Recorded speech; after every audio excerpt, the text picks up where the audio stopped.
স্বামী চিন্তা করে একটা আদর্শবান মেয়ে আমি পেয়েছি, একটা আদর্শবান মেয়ে, একটা চরিত্রবান মেয়ে। কারণ বাসর ঘরে ঢুকে দেখি স্ত্রী নামাজে দাঁড়ায়, নামাজ পড়ে দুহাত আল্লাহর দরবারে উঠায়া চোখের পানি ছেড়ে দরদর করে কান্দে, আল্লাহ তুমি আমার মাফ করে দাও। আমি কি জবাব দিব আমার স্বামীর কাছে? আমি কি জবাব দিব স্বামীর কাছে? চোখের পানি ছেড়ে ছেড়ে কাঁদতেছে। হঠাৎ স্বামী ঘরের ভিতরে ঢুকে বললেন, স্ত্রী রে তুমি এত কান্নাকাটি করছো কেন? আজকে বাসর ঘর, আজকে দুজনের মিলন হবে, দুজন কথাবার্তা বলবো। আজকে তুমি আর আমি ঘরের মধ্যে, তুমি কেন কান্দো? তোমার কান্না দেখে আমার বড় মায়া লাগছে, তুমি কেন কান্দো? কয় স্বামী রে আমি আপনার কিসের জন্য কান্দি? আমার আল্লাহ মাফ করবে কি না? আপনার হক আমি নষ্ট করেছি। কয় কেবল বাসর ঘরে আসতে পারলাম না, কেবল বাসর ঘরে আসতে পারলাম না, তুমি আমার কি হক নষ্ট করলাম? কয় না রে স্বামী আমি ভুল করেছি, ভুলের খেসারত আমার আল্লাহ কি আমারে মাফ করবে? আমার আল্লাহ কি আমারে দয়া করবে? বাসর ঘরে স্ত্রী বলে, স্বামী রে আমি আপনার কাছে অনুরোধ করি, আমি যদি আমার কথাগুলো বলি, গোপন কথা যদি বলি, আপনি আমাকে এখনই তালাক দিয়ে দিবেন, এখনই আমাকে বাদ দিয়ে দিবেন। আমি এটা বলে ভয় পাই না, আপনি আমাকে তালাক দিবেন আমার কোনো কষ্ট নাই, আপনি আমাকে ছেড়ে দিবেন কোনো কষ্ট নাই, আপনি আমাকে বাসর ঘর থেকে তাড়া দিবেন তাতেও কোনো দুঃখ নাই। আমি শুধু এই চিন্তা করতেছি একজন আদর্শবান ছেলেকে আমি ঠকাইলাম, একজন আল্লাহ বুজুর্গ ব্যক্তি, নামাজি ব্যক্তিকে আমি ঠকাইলাম। আল্লাহর দরবারে আমি কি জবাব দিব? মদিনা আলার কাছে আমি কি জবাব দিব? ছেলে ডাকতে বলে, বিবি রে তুমি আমারে কি ঠকাইলা? তুমি কেন এত কাঁদছো? বলে স্বামী রে আমি আপনার কাছে আমি লুকাইব না, আপনার কাছে আমি লুকাবো না। কারণ আমার আল্লাহর কসম করে বলি, যখন আমি আপনার আদর্শ, আপনার চরিত্র আমি শুনতে পেরেছি, আপনি একজন আল্লাহওয়ালা মানুষ, জীবনে কোনোদিন আপনি জিনা ব্যভিচার করেন নাই, জীবনে আপনি কোনোদিন অন্যায় করেন নাই, কোনো মেয়ের দিকে আপনি মুখ উঁচু করে তাকান নাই। শুনেছি আসা পর আপনার যত আপনার ছোট বোন আমাকে বলেছে, কারণ আপনি এমন একটা আদর্শবান ছেলে, এই মহল্লার মধ্যে, এই মহল্লার মধ্যে কোনো মেয়ের দিকে আজ পর্যন্ত আপনি আর নজরে তাকান নাই, কোনোদিন আপনি কোনো বাজে নজরে তাকান নাই, আপনি নামাজি, আপনি ইমানদার, আপনি আল্লাহওয়ালা। এ আমার স্বামী আমি ভুল করেছি, আমারে আল্লাহ মাফ করবেনি।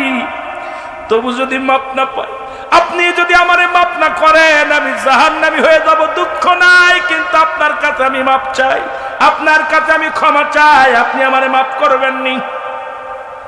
স্বামী কয়, বিবি রে বলো কি হয়েছে বলো।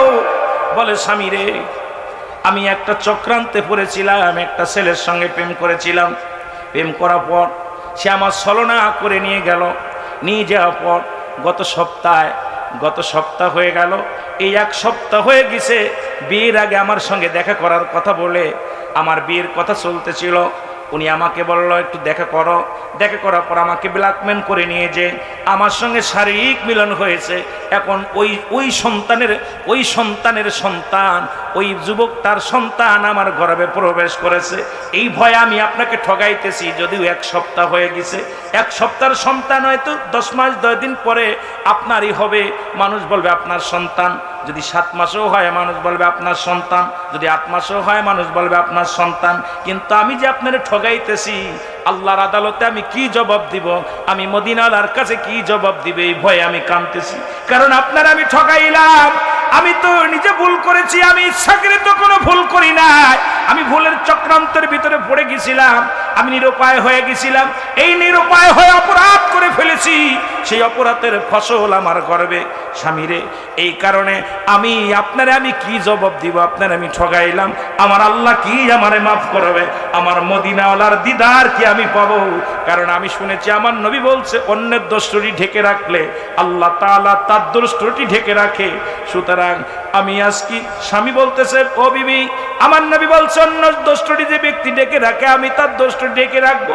ও বিবি, যেহেতু আমার আল্লাহ পাক জানা দিয়েছে, আমার হাবিব এই কথা বলেছে সাহাবীদেরকে, আমি কথা দিলাম বিবিরে তোরকে আমি তালাক দিব না, তোরে নিয়ে আমি সংসার করব, জীবনেও আমি তোমার সঙ্গে আর মিলামিশাও করব না, তোমার সঙ্গে আর কোনো মিলনও আমি করব না, তোমাকে আমি তাড়াও দিব না, তোমাকে আমি বিতাড়িতও করব না বিবিরে। আর আমি কথা দিলাম এই কথাটা পৃথিবীর বুকে আমি আর কাউকে জানাবো না। জোরে জোরে বলো মারহাবা।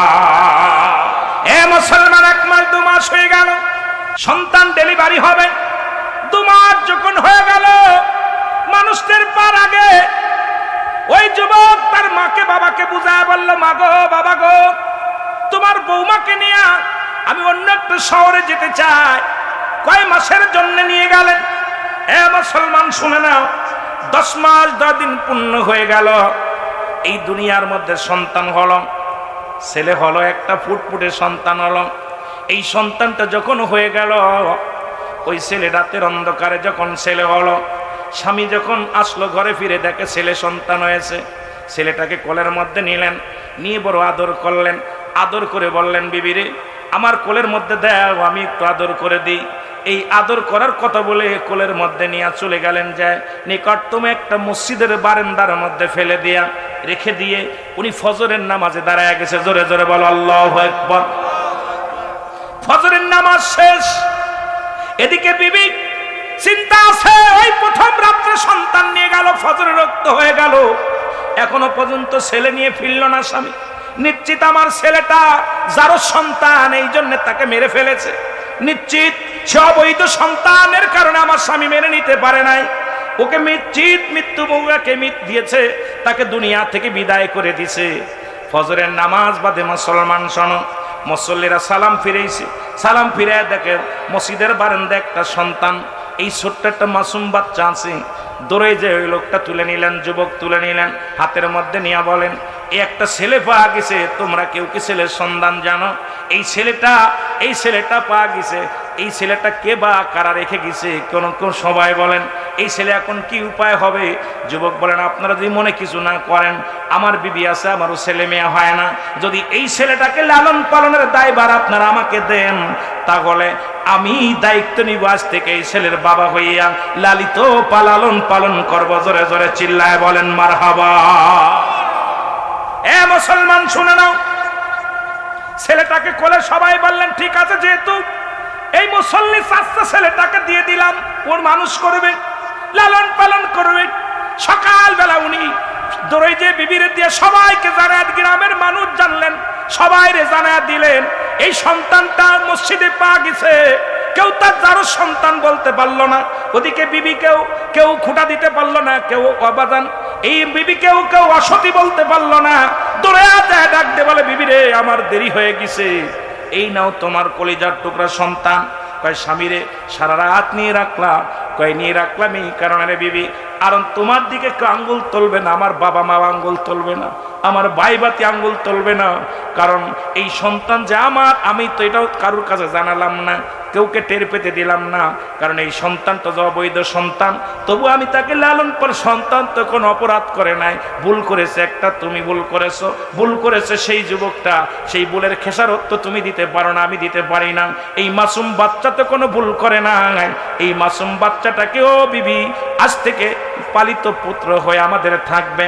এই পালিত পুত্র বলে মারে জানায়া দিলেন, বাবারে জানায়া দিলেন, চিঠি লিখে জানায়া দিলেন, মা একটা সন্তান পেয়েছি, মা বাবা একটা সন্তান পেয়েছি, একটা ছেলে পেয়েছি, আজ থেকে তারা লালন পালন করব।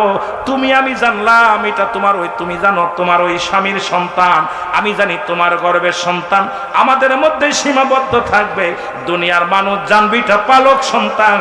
আল্লাহর কাছে প্রার্থনা করি, আল্লাহ তুমি যেন আমার মদিনার সঙ্গে সাক্ষাৎ করে দাও। আল্লাহ রাসূল বলে গেছে যে ব্যক্তি অন্যের দোষটি ঢেকে রাখবে, তার দোষটি আল্লাহ ঢেকে রাখবে। সুতরাং আজকে এত বড় পাপ, এত বড় অন্যায় আমি ঢেকে রাখলাম। বিবিরে তোমার কাছে কিচ্ছু চাই না, তুমি একটু দোয়া করবা আমি যেন আমার মওলা জান্নাত পাই, আমি যেন আমার রাসূলুল্লাহ দিদার পাই। ও মুসলমান শুনে নেন, এত সুন্দর ব্যবস্থা আজকে কোরআন হাদিস জানার কারণে। আর কয়েকদিন আগে দেখলাম বাংলার জমিনে ঢাকা শহরে কুকুরে বাচ্চা, ও মুসলমান, প্যাকেটের মধ্যে অবৈধ সন্তান ফেলে রাখছে। আর এই তাজা সন্তান অর্ধেক কুকুরে খেয়ে ফেলেছে, এখনো জীবিত রয়েছে। আর একটা দেখলাম এই অবৈধ সন্তানগুলো মুখে গাড়ের মধ্যে কামড় দিয়া কুকুরে নিয়ে যায়। ওই বাচ্চাটাও জীবিত, সন্তান তো কোনো পাপ করে নাই, সন্তান তো কোনো অপরাধ করে নাই। আপনার একটা ভুলের কারণে আপনি দুনিয়া থেকেও অশান্তির মধ্যে থাকবেন, ইয়াউমাল কিয়ামতের ময়দানে ওই জাহান্নামের অধিকারী হয়ে যাবেন। এই জন্য আমি বলবো উভয় পক্ষ কোরআন হাদিসের মাহফিলে বসতে হবে। যেহেতু আমরা কোরআন হাদিস শিখি নাই, কোরআন হাদিস জানি না, আমাদেরকে কোরআনের মাহফিলে, হাদিসের মাহফিলে বসে ইসলামের জ্ঞান চর্চা করতে হবে। যে জ্ঞান চর্চা করলে দুনিয়ার মধ্যে হাজারো অন্যায় থেকে বাঁচতে পারবো, জিনা ব্যভিচার থেকে বাঁচতে পারবো, মূর্খতা থেকে বাঁচতে পারবো, রাসূলের প্রেম অন্তরে ধারণ করতে পারবো, আল্লাহর ভয় অন্তরে ধারণ করতে পারবো। ও মুসলমান শুনে নাও, আমার আল্লাহর অনুগত হতে পারবো, রাসূলের অনুগত হতে পারবো। জোরে জোরে চিল্লায় বলা যাবে না মারহাবা।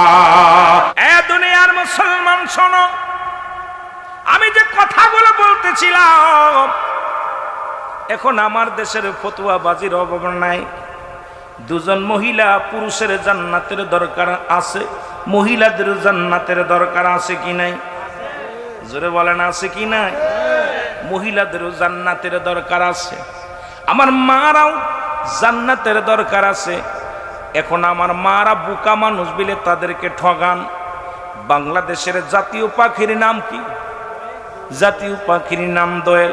ওরে দোয়েল যদি জানতো তার মর্যাদা, দোয়েল যদি জানতো তার কত দাম, যদি জানতো আমি বাংলাদেশের জাতীয় পাখি, ও ঠ্যাঙ্গের পর ঠ্যাং থুয়ে বয়া খাইতো, ওই যে জীবনেও কোনোদিন ময়লার উপরে পড়তো না। বাংলাদেশের মাদের আমি বইলা যাই, পৃথিবীর মা বোনদের আমি বইলা যাই, তোমাদের যদি তোমাদের দাম যদি তোমরা জানতা, জীবনে কোনোদিন বেপরদায় চলতা না, জীবনে কোনোদিন তোমরা বাজার ঘাটে যাইতা না, জীবনে কোনোদিন তোমরা বেহুদা চলাফেরা করতা না। কারণ তোমরা নবীদের মা, তোমরা আলেমদের মা, তোমরা পীর সাহেবদের মা, তোমরা হাফেজ সাহেবের মা, তোমরা মাওলানা সাহেবের মা। তোমাদের অনেক দাম। তোমার গর্ভে থেকে গাউসে পাক আসছে, তোমার গর্ভে থেকে মা দয়াল নবী রাহমাতুল্লিল আলামিন আসছে, তোমার গর্ভে থেকে পৃথিবীর মধ্যে ওলি আল্লাহগণ আসছে, তোমার গর্ভে থেকে কত শত শত হাফেজ দুনিয়ার মধ্যে আগমন করেছে, তোমাদের গর্ভে থেকে বড় বড় আলেম বাইর হয়েছে। মা গো, তোমাদের অনেক দাম, তোমাদের অনেক মর্যাদা। আজকে নিজেদের দাম নিজেরাই নষ্ট করতেছো গো মা। জোরে জোরে বলেন ঠিক কিনা? আজকে মাহফিলে আসছেন ফতুয়া হুজুর, মাহফিলে জায়েজ আছে কিনা? জায়েজ। আমি মাসালা বলে যাই, যদি তাদের জন্য সুব্যবস্থা থাকে, মহিলাদের জন্য যদি সুব্যবস্থা থাকে, ওরা নামাজ জামাতে আদায় করতে পারবে, কিন্তু ইমাম হতে পারবে না। আল্লাহু আকবার। আরো জোরে। মহিলা কোনো ইমাম হতে পারবে না। আজকে আমার দেশে অনেক লামাযাবি ভাইয়েরা বাইর হয়েছেন, শুইনালন শিয়ারা বাইর হয়েছেন, আহলে হাদিসেরা বাইর হয়েছেন। তাদেরকে আমি শোনায় যাই, আমার দেশে অনেক বক্তা, মহিলা বক্তা বাইর হয়েছে, এদের বিরুদ্ধে ফতুয়া দেন, মহিলাদের কথা বেইবেরার বাইরে গেলে হারাম, এইটা ফতুয়া দেন আগে, কিন্তু এই ফতুয়া দেন না। কেন ফতুয়া দেন না? খালি মুসলমানদের বিভ্রান্তি করা ফতুয়া দেন। মুসলমান শুনে নাও, শুনে নাও, তারা যদি জুম্মার নামাজ পড়ে জায়েজ, যদি মুসলমান তাদের জন্য সুব্যবস্থা থাকে, যদি তাদের জন্য মাদের জন্য যদি সুব্যবস্থা থাকে, ঈদের নামাজও হাজির হতে পারবে সুব্যবস্থা যদি থাকে। আমার মুসলমান জনক দুই মহিলা নবীর কাছে আরজি করলেন, ইয়া রাসূলুল্লাহ, ইয়া হাবিবাল্লাহ, আগামী কাল তো ঈদুল ফিতরের জামাত, নবী গো আমরা কি যেতে পারবো? নবী কয় হ্যাঁ। কয় নবী গো আমাদের তো হায়েজ আসছে, আমরা তো এখনো পবিত্র, যেহেতু হায়েজ অবস্থায় কোরআন শরীফ পড়া নিষেধ, হায়েজ অবস্থায় নামাজ ছেড়ে দিতে হবে, রোজা ছেড়ে দিতে হবে। নবীজি বললেন, সাহাবীরা শোনো, মহিলাদেরকে বললেন শুনে নাও, তোমরা তবু জামাতে যাবে, ওখানে যাবে, ঈদগাহ ময়দানে যাবে। যখন নামাজ শেষ হবে, তখন যখন আমি নবী সাহাবীদেরকে নিয়ে দুটি হাত উঠায় দোয়া করব, তোমরা দূর থেকে আল্লাহর দরবারে প্রার্থনা করবে। সুতরাং ইয়া দ্বারা প্রমাণ হয় অপবিত্র অবস্থায় থাকাকালীন দোয়া করা জায়েজ আছে। মহিলারা যদি হায়েজ অবস্থায় যদি দোয়া করা জায়েজ, আল্লাহর দ্বীনের কথা শোনা জায়েজ, কিন্তু তাদেরকে ঠগান কিন্তু বাজারে যা বন্ধ করতে পারেন না। আজকে নীলা মার্কেটের কাছে অসংখ্য নারীরা ঢেউ খায়, অসংখ্য মেয়েরা, এই যে টাউনের মধ্যে দেখে আসলাম, অসংখ্য নারী পুরুষ একত্রিত হয়ে অবাধ মেলামেশা করে। এখানে কোনো মৌলবীর চোখ যায় না, খালি চোখ যায় ঠেকাও, মাহফিল বন্ধ করো। মহিলারা আল্লাহর ওলিদের দপ্তরে যায় বন্ধ করো, কোরআন হাদিসের মাহফিলে যায় বন্ধ করো। এই মহিলাদের ঠগাইতে ঠগাইতে নিজের কপাল ঠকাইতেছো। এটা কিন্তু আজকে তারা নেতৃত্ব দিতে দিতে তোমার বাধ্য থেকে অবাধ্য হয়ে গেছে। এখন আর স্বামীরে মূল্যায়ন করে না। জোরে জোরে বলো আল্লাহু আকবার। নবীর সাহাবীদের মধ্যে অনেকরা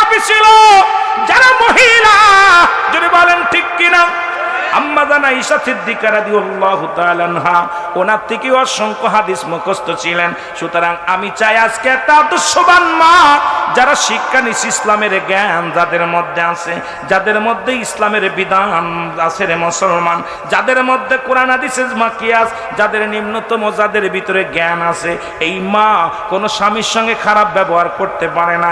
এই মা কোনোদিন স্বামীর সঙ্গে দুর্ব্যবহার করতে পারে না, তার সংসারের ভিতরে ঝামেলা করতে পারে না। আসলে এই জ্ঞান না থাকার কারণে আজকে অনেক মা বোন ও মুসলমান খারাপ পর্যায়ে চলে যায়, কারণ ইসলামী জ্ঞান না থাকার কারণে। জোরে জোরে বলেন ঠিক কিনা? দুইটা মহিলা কথা বলেছে, নাম্বার 1 মা রাবিয়া, নাম্বার 2 মা আম্মাজান খাদিজাতুল কুবরা। জোরে বলা যাবে না মারহাবা? মান কান নেকির কবর এক হয়, মান রব্বুকা মান দিনুকা মান নবিয়ুকা। তোমার রব কে, তোমার নবী কে, তোমার দিন কে? সুবহানাল্লাহ বলেন না? মা রাবিয়া বলতেছে, হে মনকার, আমারে তো জিগাইতেছে আমার রবকে। আমি যদি বলি আমার রব আল্লাহ, আল্লাহ যদি বলে রাবিয়ার আমি চিনি না, আমার আল্লাহ যদি আমাকে চেনে, তাহলে আমি রাবিয়ার জীবন ধন্য। আমি তোমাকে বলতেছি আমার আল্লাহ আমাকে চেনে নাকি, এইটা আমাকে বলো আগে। সুবহানাল্লাহ বলেন না? আমি রব বলতেছি, অনেক মানুষ আছে আল্লাহ মানি, আল্লাহ এক, তারপরেও গুনাহ করতেছি, তারপরেও শিরক করতেছি। কথা বলেন না কেন? কথা বলেন না কেন? তাহলে এরম মানে লাভ কি? রাবিয়া আর আপনার মা খাদিজাতুল কুবরা মনকার বলতেছে, তোমার দিন কে? কয় আমার দিন ইসলাম। তোমার নবী কে? কয় আমার নবী রাহমাতাল লিল আলামিন। আগে জিগান নবী আমার চেনে না। আমি তো পরিচয় দিতেছি নবী আমার লোক। রাবিয়া বসরি দিয়েছিল কবরে। রাবিয়াকে জিগাইতেছে, তোমার রব কে? রাবিয়া কয়, মনকার, আমাকে তুমি জিগাইতেছো আমার রব কে?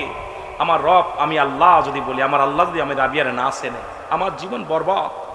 যে মৌলার জন্য আমি রাত জেগে ইবাদত করেছি, যে মৌলার জন্য আমার জীবনকে কুরবানি করে দিয়েছি, যে মৌলার জন্য আমি সারা নিশি জেগে জেগে ডেকেছি, যে মৌলার জন্য আমি না খেয়ে জীবনটাকে শেষ করে দিয়েছি, যে মৌলার জন্য আমি জীবনটা কোনোদিন বিয়া করিলাম না, যে মৌলার জন্য জীবন কখন যৌবন আসছে বুঝতে পারি নাই, যে মৌলার জন্য আমি রাবিয়া জীবনে সব ত্যাগ করেছি, সেই মৌলা যদি বলে আমি রাবিয়ার চিনি না, তাহলে আমার তো জাহান্নামে নিয়ে যাবে। আগে জিগাও আমার আল্লাহ আমাকে চিনছে নাকি? আল্লাহু আকবার বলেন। কেমন পাওয়ারফুল মহিলা। তোমার নবী কে? কয় আমি বুঝি গে আমার নবী অমুক। যদি বলেন অনেকে জিগাই না, কয় ভাই তোমার বাড়ি কই? কয় চেয়ারম্যানের বাড়ির কাছে। এখন চেয়ারম্যানের করে, চেয়ারম্যান সাহেব রুল আমিন কি আপনার কি হয়? ওই নামে কোনো বক্তাই চিনি না। জোরে কোন ঠিক কিনা? ইজ্জত থাকবে। এই জন্য যে মেয়েরা আল্লাহর ভয়, রাসূলের প্রেম যাদের ভিতরে আছে, তার সন্তান কলিজার টুকরা ঘুষখোর, গাঁজাখোর, মদখোর, নেশাখোর হতে পারে না। ওই আগে দরকার শ্বাসটা ভালো, ওই মা জাতিকে আমাদের এক করতে। কেন আমি ব্যবসা করি, আমি চাকরি করি, আমি ওয়াজ নসিহত করি, আমি দেশের বাইরে থাকি, আমি তার সন্তানকে লালন পালন করব না। ওই সন্তানের পুরো দায় টাকার পিছে আমি দৌড়াইতেছি, কিন্তু আমার সন্তানকে লালন পালনের দায়ভার আমার স্ত্রীর উপরে। তাহলে আমাকে একটা আদর্শবান স্ত্রী যদি হয়, তাহলে ওই স্ত্রী কখনো বেগানা পুরুষের হাত ধরে রিসোর্টে যাবে না। কোনদিন আমার সন্তানকে রেখে অন্য পুরুষের সঙ্গে জিনা ব্যভিচারে লিপ্ত হবে না। কোনদিন ওই স্ত্রী আমাকে রেখে আমার হক নষ্ট করবে না। সে জীবন বিলিয়ে দাঁতে দাঁত কামড়ায় ধরে রাখবে, বছরকে বছর পরে থাকবে, তবু কোনো তার নিজের সতীত্ব নষ্ট করবে না, তার স্ত্রী স্বামীর হক নষ্ট করবে না। জোরে বলেন, শুধু জ্ঞানের অভাব থাকার কারণে সমস্ত মানুষগুলো নোংরার পথে চলে যাচ্ছে। জোরে বলেন ঠিক কিনা? ইসলামের দ্বিতীয় খলিফা হযরত ওমর ফারুক রাদিয়াল্লাহু তাআলা আনহু, উনি কি করলেন? আদর্শ মানুষের কাছে গেলেন, মানুষ ভালো হয়ে যায়, প্রমাণ একটা দিয়ে যায়, দিলের কান্ডা লাগা। শোনো, ওনার ভগ্নিপতি আবু সাইদ, বোন হলো, ওনার বোনের নাম হলো ফাতিমা। রাসূলকে হত্যা করার জন্য নবী কালেমার দাওয়াত দেয়, ইসলামের দাওয়াত দেয়। আর এই দাওয়াত শুনে উমরে ফারুক ক্ষিপ্ত হয়ে গেলেন। সেই দাওয়াতটা কি? লা ইলাহা, নাই কোনো ইলাহ। অনেকে বলতে পারেন, হুজুর এই এক কালেমার ওয়াজ যদি করি রাত আমার কেটে যাবে। একটা কারণ, কালেমাকে রিসার্চ করতে যায় অসংখ্য মুসলিমেরা মুসলমান হয়েছে, অসংখ্য অধার্মিক মানুষ ধর্ম গ্রহণ করেছে। শুধু একটা রিসার্চ করতে যায় কালেমাটা লা ইলাহা, নাই কোনো ইলাহ। যদি না থাকে ইলা, যদি না থাকে কে সে ইলা, এটা শুধু রিসার্চ করতে যাইয়া এটা অসংখ্য মানুষ, মাইকেল জ্যাকসনের মতো মানুষ, মুসলমান শোনো, ভারতের ধর্মযাজক যাজক বলে, ধর্মগুরু বলা হয়, অসংখ্য খ্রিস্টানদের গুরু যিনি, অসংখ্য বড় বড় পণ্ডিতেরা শুধু লা ইলাহা ইল্লাল্লাহ এই কালেমাটার তাফসীর করতে যাইয়া, এই কালেমাটার শাব্দিক অর্থ খুঁজতে যাইয়া, এর ব্যাখ্যা খুঁজতে যাইয়া, এই কালেমাকে গবেষণা করতে যাইয়া অসংখ্য মুসলমান হয়ে গেছে। জোরে জোরে বলো মারহাবা, আর একটু জোরে বলেন আল্লাহু আকবার। এ দুনিয়ার মুসলমান,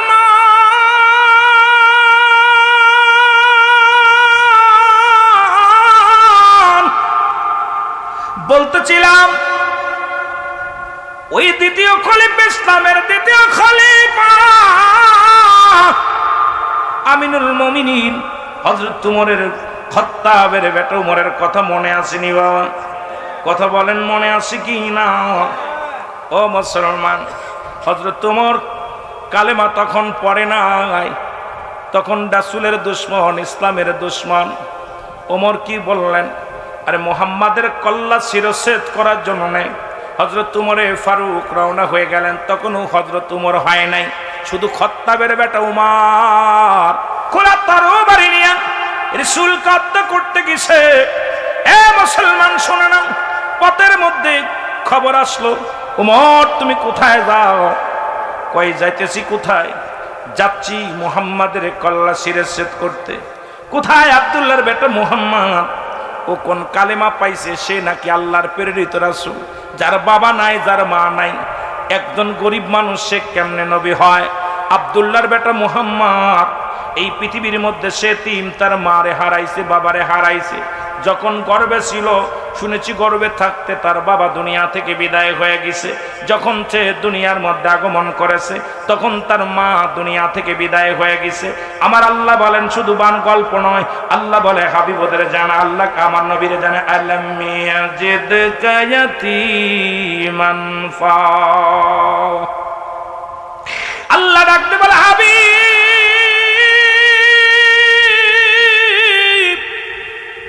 তোমার আমি এতিম বানাইলাম, তোমার আমি এতিম বানাইলাম।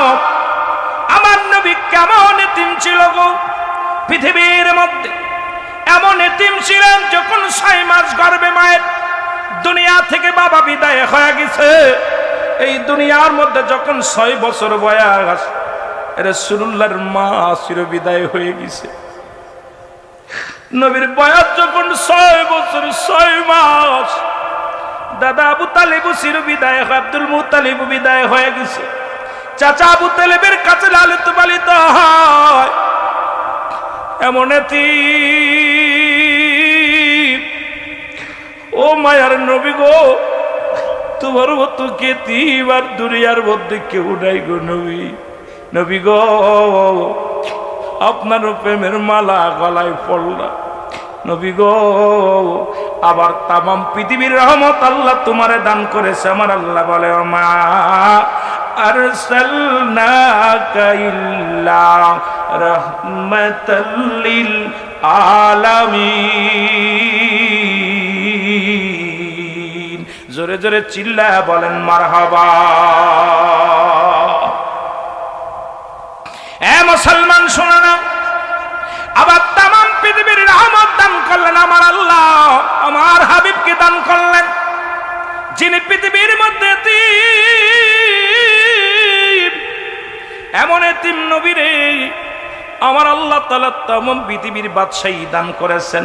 শুধু বাদশাহী নয়, আমার নবী এমন একটা কাপড়ও গায়ে দিছে, যে কাপড়ের দাম তৎকালীন জামানায় 42,000 দিরহাম, যা পৃথিবীর কোন রাজা বাদশা পড়তে পারে নাই। তাহলে আমার নবী শুধু গরিবের গরিব নয়। আজকে এক শ্রেণী মৌলবীরা ওয়াজ করে নবীজি এতিম, নবীজি গরিব, নবীজি অসহায়, নবী সিরা 70 তালি গায়ে দিছে।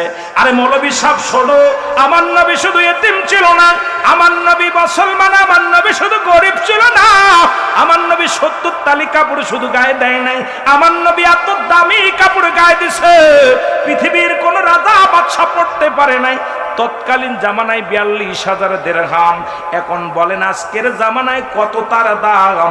এত দামি কাপড়, এত দামি পোশাক পৃথিবীর কোন রাজা বাদশাহ পর্যন্ত গায়ে দিতে পারে নাই। জোরে জোরে চিল্লায় বলা যাবে না মারহাবা?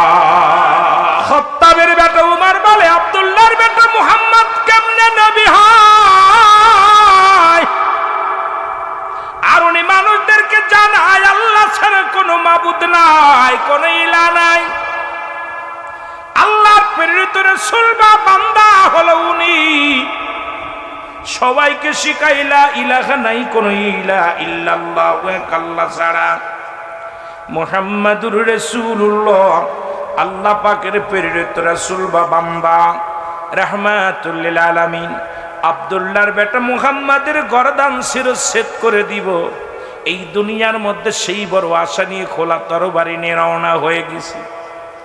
এর মুসলমান শুনে নাও, খবর দিয়া বলে, উমর শোনো, তুমি কার গর্দান কাটবা?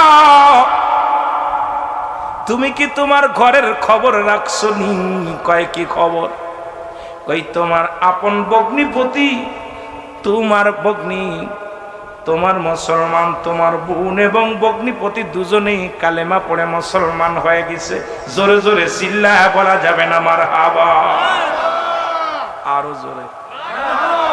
ওমর বলে, আমার শত্রুর কাছে মুরিদ হইয়া আব্দুল্লাহর বেটা মুহাম্মাদের অনুসরণ করছে আমার ভগ্নি গো, আগে ওদেরকে সাইজ করে আসি।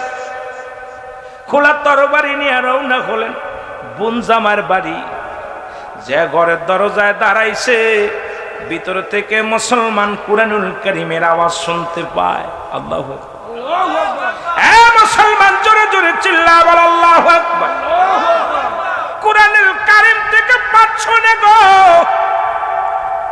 কুরআন এত মধু, কুরআন এত জাদু, কোরআনের মধ্যে প্রেম। কোরআনের বাণী শুনিয়া উমরের গায়ের মধ্যে কাঁপন শুরু হয়ে গেছে। আরে আমি কি শুনলাম? এতদিন মক্কা মদিনায় কত মস্তানি করলাম, কত গান শুনলাম, এত মজা লাগে নাই। একটা গান, একটা জারি গান যদি একবারের জায়গা দুইবার শোনেন ভালো লাগবে না। কত গান শুনলেন, পড়ে না চোখের পলক কি তোমার রূপের ঝলক। বাইদের মেয়ে জোসনা কথা দিছে, বন্ধুর গান, বান্ধবীর গান, কত না ডিজিটাল, কত জিএমের গান করে মুসলমান ফাটে যায়, ফুটে যায়। কত গান শুনলেন, এর একবারের জায়গা দুইবার শুনলে আর ভালো লাগে না। তৃতীয়বার শুনতে গেলে কই ওই গানার ভালো লাগে না রে খাদে। কিন্তু শুরু হইয়া পৃথিবীর মধ্যে আগমন করিয়া সূরা ফাতিহা পড়া শুনলাম, সূরা ইখলাস শুনলাম, কুরআনুল কারীমের বাণী শুনলাম। যত শুনি তত মজা লাগে। এই কোরআনের ভিতরে মধুতে ভরপুর, মায়ায় ভরপুর, জাদুতে ভরপুর। জোরে বলেন ঠিক কিনা? মুসলমান কবির মনোযোগ। হযরত ওমর ফারুক ঘরের ভিতরে যখন প্রবেশ করলেন, দরজার মধ্যে টাক টাক করে আওয়াজ দিলেন। দরজা খুলেই দেখতে পাইলেন খাত্তাবের বেটা ওমর, হাতের মধ্যে খোলা তরবারি। আল্লাহু আকবার। খোলা তরবারি নিয়ে দরজার ভিতরে থেকে বলে, থরথর করে কাঁপন শুরু করেছে। বোন ভগ্নি দুজনই মুসলমান, শোনো। থরথর করে কেঁপে উঠে ওমর বলে, তোমরা কি পাঠ করতেছিলে আগে শোনাও। আল্লাহ, আরো জোরে।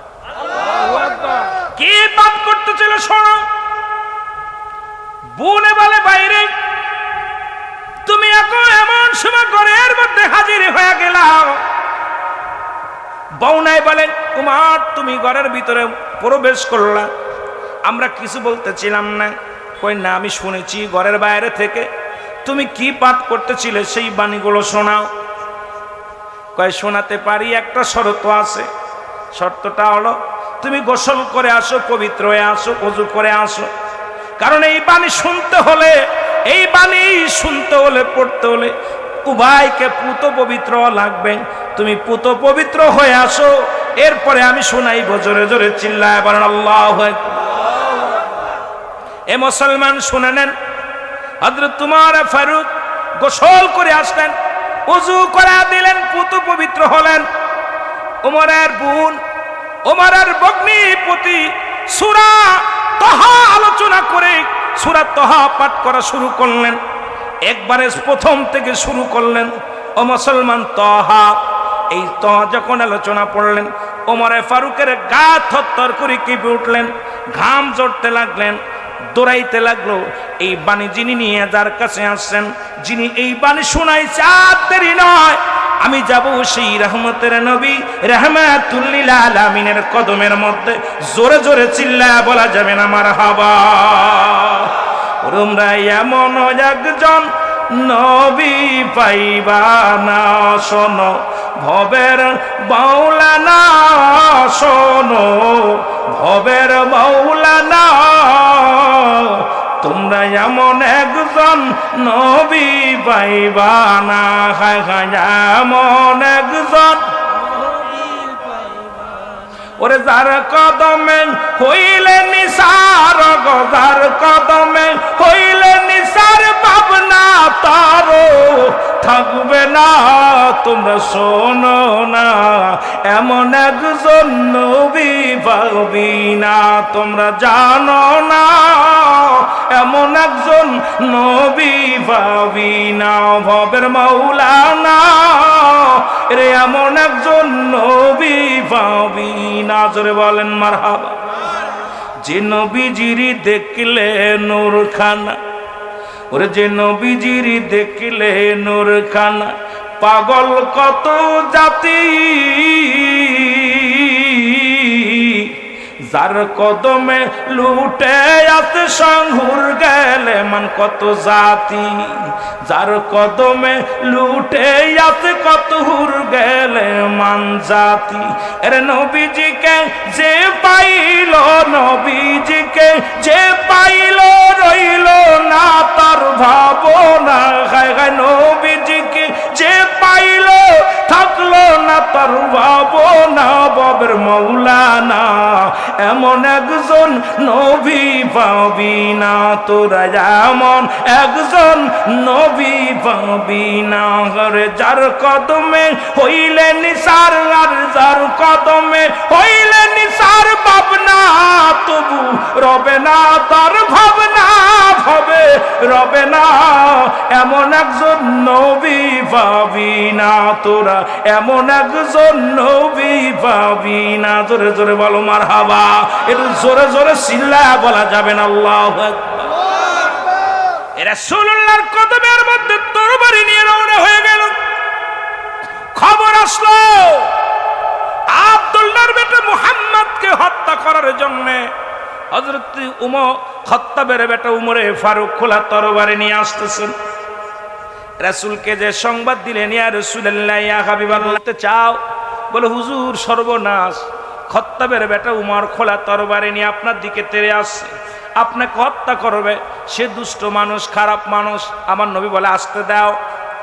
নবীজি বললে আসতে দাও। সাহাবীরা বলে হুজুর আসতে দাও। আজকে হয় উমর ফিরে যাবে আমার হাত থেকে, আর না হয় উমর কালেমা পড়ে যাবে এখান থেকে।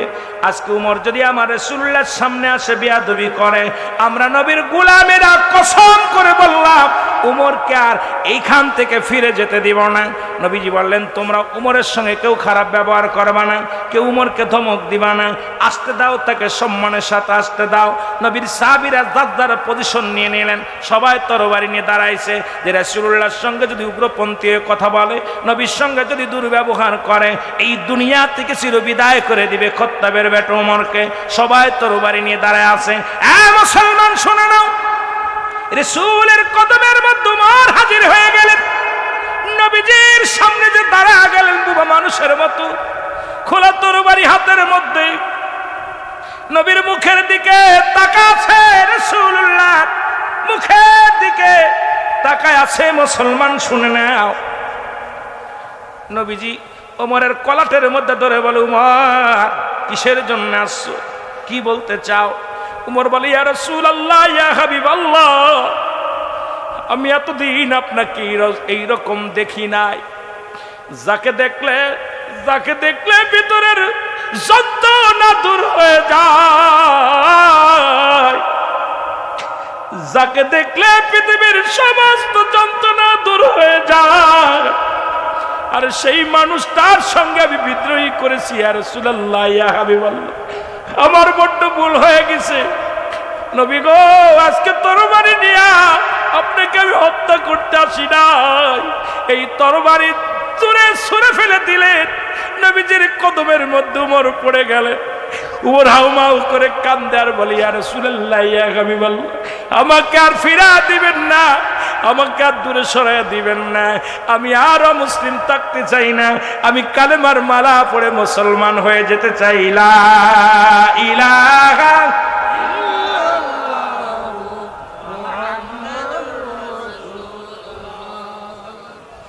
সাল্লাল্লাহু আলাইহি ওয়াসাল্লাম।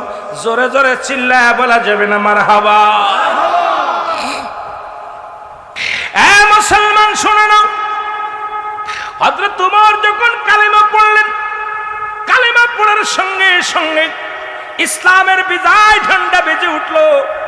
সাহাবীরা বলে, ইয়া রাসূলুল্লাহ, আমরা কাবা শরীফে আযান দিব, আমরা এখন নামাজ ওফেন নামাজ পড়ব। ওমর বলেন, শোনো, আজ থেকে ওফেন আযান চলবে, ওফেন নামাজ চলবে। কারণ আজ থেকে যদি কোনো ব্যক্তি ইসলামের দিকে আঙ্গুল তোলে, তাকে দুনিয়া থেকে চির বিদায় করে দেয়া হবে। ও মুসলমান শুনে নাও, আজকে সে আবার আরেকজন উমরের প্রয়োজন। আজকে দেখা যায় পৃথিবীর বিভিন্ন প্রান্তরে আমার রাসূলুল্লাহর বিরুদ্ধে কথা বলে, আজকে কোরআনের বিরুদ্ধে কথা বলে। আজকে দেখলাম সকালবেলা ওই লামাযাবিরা বলতেছে কোরআন খতম করা হারাম, কোরআন খতম করা জায়েজ নাই, তারাবির নামাজে খতম করা জায়েজ নাই।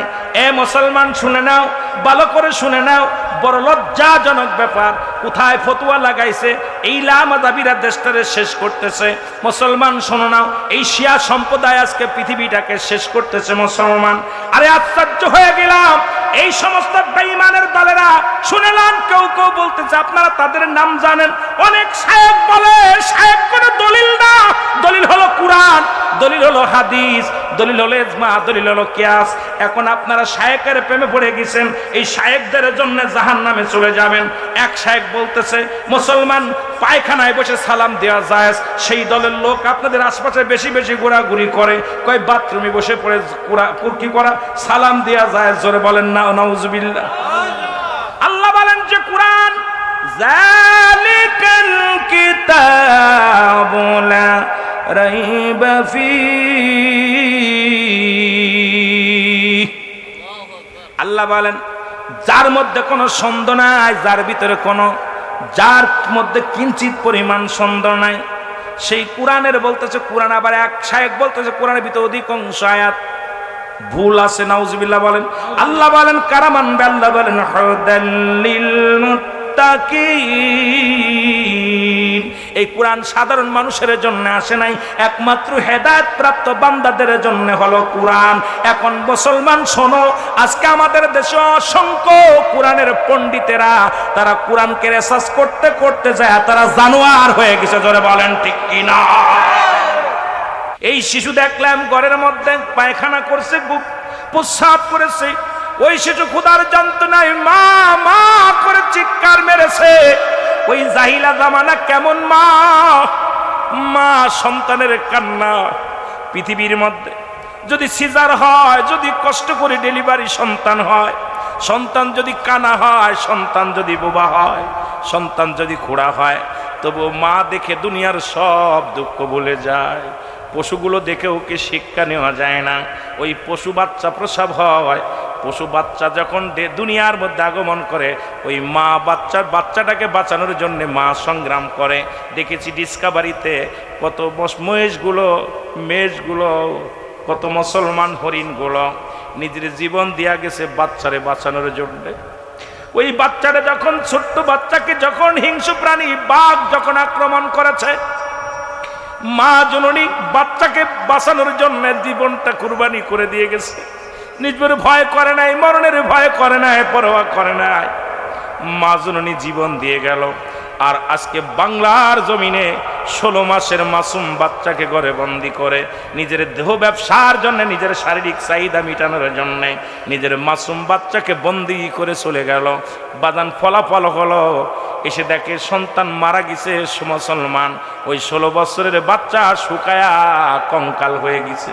আর না ফিরার দেশে চলে গেছে, না ফিরার দেশে চলে গেছে মুসলমান। এটা কি কিয়ামতের আলামত না? কথা বলেন না এখন, এটা কি কিয়ামতের আলামত না?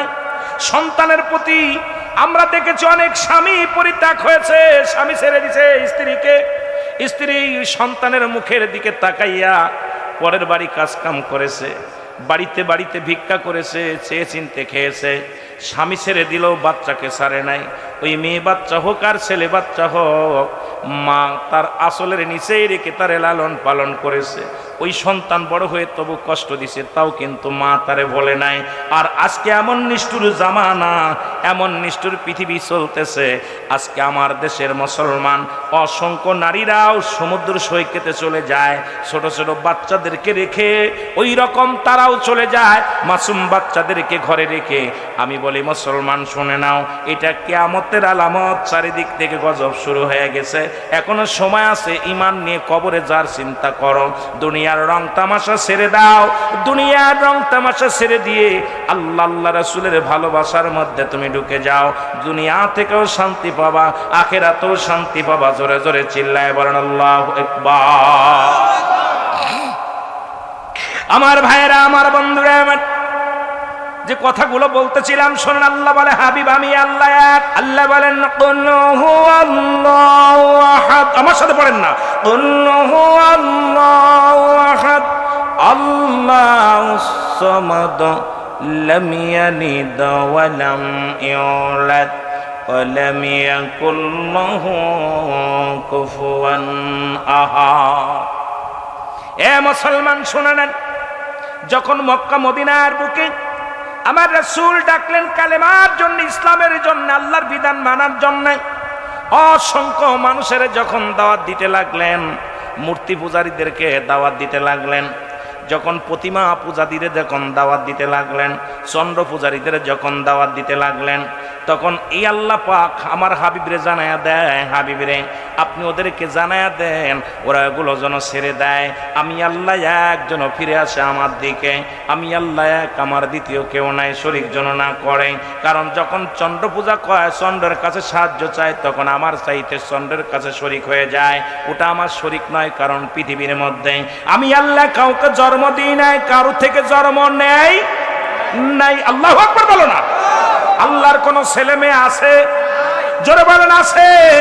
আল্লাহর কোন ছেলে মেয়ে নাই। আল্লাহ কাউকে জন্ম দেয় নাই, কারো থেকে জন্ম নেয় নাই। সুতরাং দ্বিতীয় কারুর কাছে সাহায্যের প্রশ্নই আসে না। কারণ কিয়ামতের ময়দানে ওই শ্রেণী মানুষকে শিরিক গুনাহকারী, যারা শিরিকি গুনাহ করে, ও মুসলমান শোনো, 5 শ্রেণী মানুষের দোয়া কবুল হয় না, তাদের ফরিয়াদ কবুল হয় না, তাদের যাকাত কবুল হবে না, তাদেরকে আল্লাহ মাফ করবে না, তাদেরকে হজ কবুল হবে না। এই 5 শ্রেণী মানুষের মধ্যে 1 শ্রেণী মানুষ হলো মুসলমান শিরিককারী, 2 নাম্বার হলো মুসলমান হিংসুটে মানুষ। মুসলমান শোনো, যার অন্তরের মধ্যে হিংসা আছে, হিংসুটে মানুষগুলো আমার আল্লাহ কোনো দোয়ায় তাদের কবুল করেন না। হিংসুটে মানুষের প্রার্থনা আল্লাহ কবুল করে না, হিংসুটে মানুষের কথা আল্লাহ শোনেন না, হিংসুটে মানুষের প্রার্থনা আল্লাহ কবুল করে না, হিংসুটে মানুষের নামাজ রোজা হজ কবুল হয় না, হিংসুটে মানুষের সব কিছু বরবাদ হয়ে যায়। অহংকারী হিংসুটে মানুষগুলো শেষ হয়ে যাবে। 1 নাম্বার বলতেছিলাম মুসলমান শিরিক করা। আল্লাহ থেকে শিরিক করে যারা আল্লাহর সাহায্য বাদ দিয়ে অন্য সাহায্য চায়, এই পৃথিবীর মধ্যে সব কিছুর মালিক আমার আল্লাহ। আমরা অনেকে হাসতে হাসতে গুনাহ করি, এই জমিটা ছিল বিলে বাঁচলাম, এই মানুষটা ছিল বিলে বাঁচলাম, এই ফসলটা ছিল বিলে বাঁচলাম, চাকরি ছিল বিলে বাঁচলাম। না না, শিরিক করা যাবে না। শিরিকি গুনাহ আমার আল্লাহ মাফ করবে না। আল্লাহর সঙ্গে শিরিক করা যাবে না। যদি বলতেন আল্লাহ আমার সন্তানটা চাকরি ছিল, রসিলা আল্লাহ আমাকে দয়া করেছে, কোনো গুনাহ হবে না, নেকি হবে। যদি বলেন আল্লাহ তুমি জমিনের মধ্যে ফসল দিয়েছো, এই ফসলের ওসিলায় আল্লাহ তুমি আমারে বাঁচায় রাখছো, কোনো গুনাহ হবে না। আমরা অধিকাংশ মানুষ হাসতে হাসতে জিনা, হাসতে হাসতে শিরিক করে ফেলি। এই শিরিকি গুনাহ অধিকাংশ আমার মা বোনেরা করে। খবরদার, খবরদার, শিরিকি গুনাহ করা যাবে না। আল্লাহর সঙ্গে কাউকে শরীক করা যাবে না। আমার আল্লাহ বলে হাবিব ওদেরকে জানায়া দেন আমি আল্লাহ এক, আমার কোনো দ্বিতীয় নাই, আমি কাউকে জন্ম দিই নাই, কারো থেকে জন্ম নিই নাই। আর আসমান জমিনের মধ্যে আমার সমতুল্য, আমার সমকক্ষ আর কেউ নাই। সুতরাং একমাত্র সিজদা পাওয়ার যোগ্য হলো আমার আল্লাহ, একমাত্র সাহায্য দেওয়ার মালিক হলো আমার আল্লাহ, সব কিছুর মালিক আমার আল্লাহ। জোরে বলেন মারহাবা। তবে 6 শ্রেণীর মানুষের দোয়া চেয়ে তাদের কাছ থেকে দোয়া চাওয়া জায়েজ, তাদেরকে মাধ্যম দেয়া কিছু চাওয়া জায়েজ। এটাও আবার লেখে নেন। আবার অনেকে বলতে পারেন হুজুর পীরের দরবারে চাই, অমুক জায়গা চাই। হ্যাঁ, শুনে নেন, ভালো করে শুনে নেন।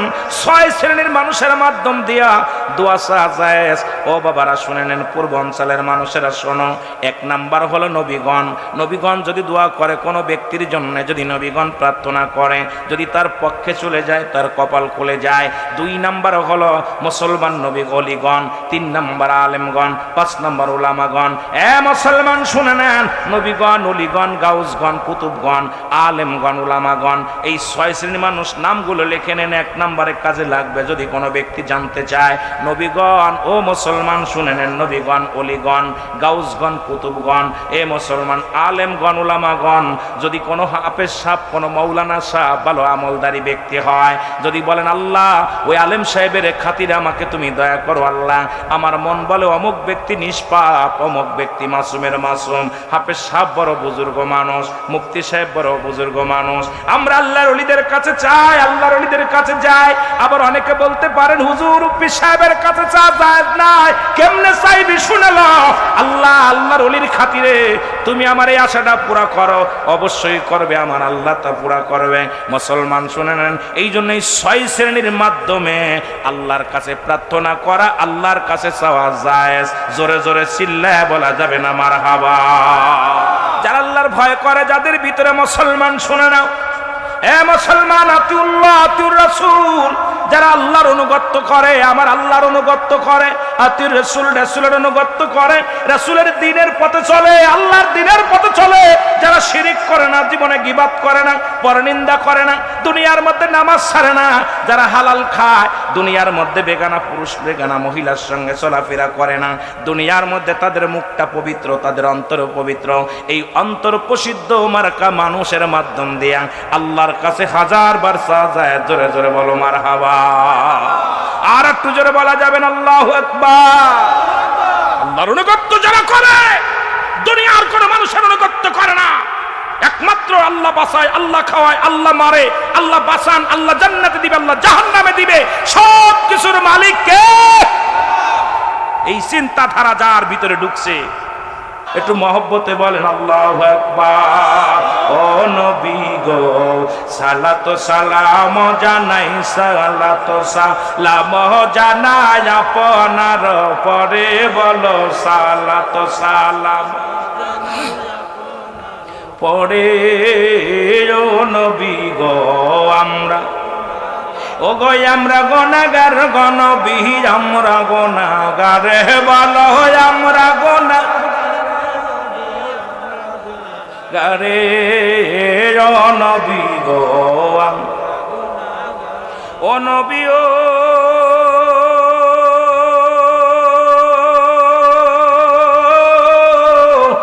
এই পাশাপাশি কালীগঞ্জের থানার আশেক প্রেমেতে দেওয়ানা,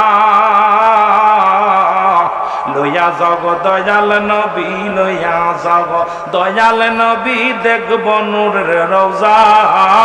নবী গো, আমরা, আরো জোরে বলেন, আমরা গুনাহগার, গো নবী আমরা গুনাহগারে, বলো আমরা গারে। ও নবী গো, আমরা সালাত সালাম জানাই, সালাত সালাম জানাই আপনার পরে, বলেন সালাত সালাম পরে। ও নবী গো, আমরা, ও গো আমরা গুনাহগার, গো নবী আমরা গুনাহগার, বলো আমরা গুনাহগারে। ও নবী গো, ও নবী, ও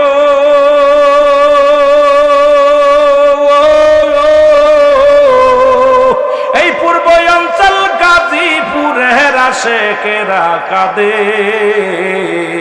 দাও দেখা দাও দয়াল নবী, দাও দেখা দাও দয়াল নবী, একটি বার আমারে। ও নবী গো, আরো জোরে বলেন, আমরা গুনাহগার, গো নবী আমরা গুনাহগার, বলো আমরা গুনাহগার আমরা গুনাহগারে বলো আমরা গুনাহগার গো নবী গারে নবী গো সালাতু সালাম জানাই সালাতু সালাম জানাই আপনার পরে বলেন সালাতু সালাম আপনার পরে ও নবী গো ও নবী ও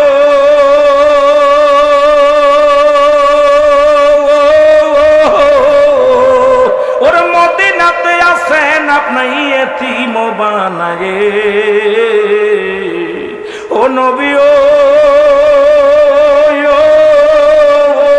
ও গো মদিনাতে আছেন আপনি এতিম বানায়ে এই আশেকে কান্দি বসে এই আশেকে কান্দি বসে বাংলার জমিনে নবী গো আরো জোরে বলেন আমরা গুনাহগার গো নবী আমরা গুনাহগারে বলো আমরা গুনাহগারে নবী গো